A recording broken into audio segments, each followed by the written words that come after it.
पिछले साल भी जब बारिश का मौसम आया था तो ऐसे ही पूरी नदी जो घग्गर नदी के नाम से यहाँ हमारा पूरा इलाका बाढ़ के खतरे से पूरा भयंकर माहौल बन गया था।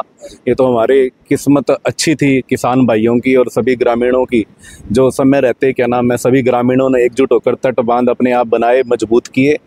और क्या नाम है और सभी डेरा प्रेमियों की भी, और सिरसा में जितने भी डेरा वाले जो सहयोगी हैं उन्होंने सबको यहाँ पे किसानों के लिए खाने पीने की व्यवस्था करी, तो मिट्टी के कट्टों की व्यवस्था करी, जिसके कारण हर तट को मजबूत कर पाए सभी ग्रामीण मिलकर।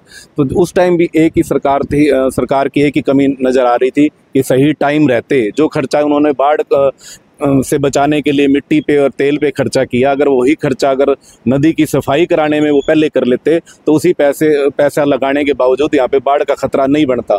लेकिन बार बार ग्रामीणों की और सभी राजनीतिक पार्टियों के बार बार धरना आक्रोशन के बाद भी ये सरकार अभी तक नहीं जागी है और फिर दोबारा से वही भयंकर माहौल की स्थिति बन गई है। एक मात्र 2 दिन से हम देख रहे हैं एक ट्रैक्टर लगा रखा है, इतना बड़ा एरिया है, हजारों सैकड़ों किलोमीटर का एरिया है और हमारे यहाँ टू डैम पे एक ट्रैक्टर लगा रखा है जो घूम रहा है, ना कोई उठान का चक्कर है, ना कोई सफाई है, ना कोई जेसीबी है, जिसका आने वाले टाइम में भयंकर नुकसान हमारे ग्रामीणों को उठाना पड़ सकता है। बाढ़ आने के कारण आपको पता है हर ग्रामीणों के घरों में पानी चला जाएगा, सारी फसल बर्बाद हो जाएगी और हमारे पशुओं का क्या हाल होगा। तो हमारी मुख्यमंत्री नयाब सिंह सैनी जी से पुरजोर मांग है कि आप जल्द से जल्द इस ओर ध्यान दीजिए, किसी भी राजनीतिक द्वेष को छोड़कर आप इस ओटू नहर की खुदाई कराइए और इन तटों को मजबूत बनाने का काम कीजिए। और मैं आपको याद भी कराना चाहता हूँ, पूर्व मुख्यमंत्री मनोहर लाल खट्टर जब पहली बार 2014 में यहाँ पर आए थे तो उन्होंने घोषणा की थी कि ओटू को मैं एक पर्यटन का आकर्षण केंद्र बना दूंगा, यहाँ पे मोटर बोट दौड़ेगी और यहाँ पे हर सड़क बनाकर दोनों तटों को मजबूत किया जाएगा। तो मैं आज उनको याद दिलाना चाहता हूँ, आपके किए हुए 2014 के वादे आज 2024 हो गया है, आप अपने बोले हुए वादों को ही पूरा कर दीजिए ताकि हमारा रानिया क्षेत्र और खासकर जो घग्गर नदी के किनारों पर गांव बसे हुए हैं इन ग्रामीणों का भला हो जाए, इनको रोजगार मिल जाए। और सबसे बड़ी बात, जो आने वाले बाढ़ का खतरा हर साल इनके ऊपर मंडराता है, उनसे इनका बचाव हो। तो इसी के साथ जय हिंद, जय भारत। भाजपा सरकार मुर्दाबाद मुर्दाबाद, भाजपा सरकार मुर्दाबाद मुर्दाबाद। उप मुख्यमंत्री दुष्यंत चौटाला ने भी बड़े दावे किए थे कि जीत के। देखिए जी, उनके वादे खोखले रह चुके हैं। उनका रिजल्ट पब्लिक ने बता दिया है। इलेक्शन में, लोकसभा इलेक्शन में पूरे प्रदेश में कहीं पे भी उनके बूथ पे जमानत तक नहीं बच पाई। तो लोगों ने जवाब दे दिया, उनके वादों का जवाब दे दिया है, कैसे उन्होंने काम किए हैं, लोगों को लूटने का काम किया, लोगों को धोखा देने का काम किया।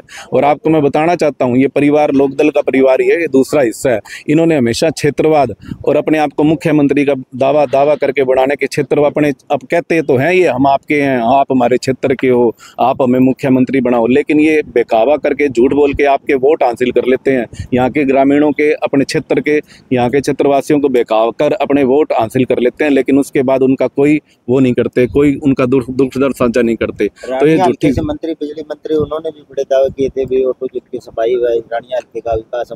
देखिए, उन्होंने तो जो वादे किए थे, उन्होंने तो ये किया था तटबंध मजबूत करूंगा, यहाँ पे मैं मोटर बोट घुमा दूंगा, पर्यटन स्थल बनाऊंगा, रानिया को मंडल का दर्जा दूंगा, रानिया शहर में नहर का पानी पीने की व्यवस्था करूंगा। न जाने कैसे सैकड़ों झूठे उन्होंने वायदे किए थे।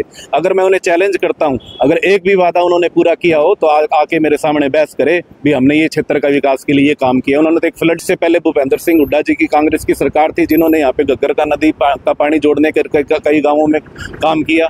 और मैं डॉक्टर केवी सिंह जी का भी बड़ा धन्यवाद करता हूँ, रानिया क्षेत्र में उन्होंने उस टाइम घग्गर नदी का पानी लाने का काम किया। तो इसलिए झूठा मंत्री और नकली मंत्री है ये, विधायक भी नहीं और फिर भी मंत्री बना बैठा है, जनता के ऊपर थोपा हुआ मंत्री है।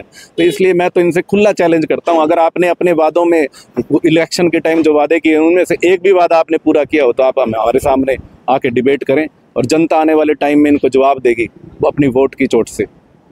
जी, क्या कुछ कहना चाहोगे? पिछली बार जो बाढ़ आई तब मैं ये कहना चाहता हूँ जी, पिछली दफा बहुत ज्यादा जनता दुखी हुई थी और कोई भी नेता यहाँ आके कोई ऑटो एड की कोई सुधर नहीं थी। पिछली बारी रंजीत अपने चौटाला साहब कह के गए थे भी हम सभी समस्या को हल करेंगे, लेकिन रानिया हल्के के अंदर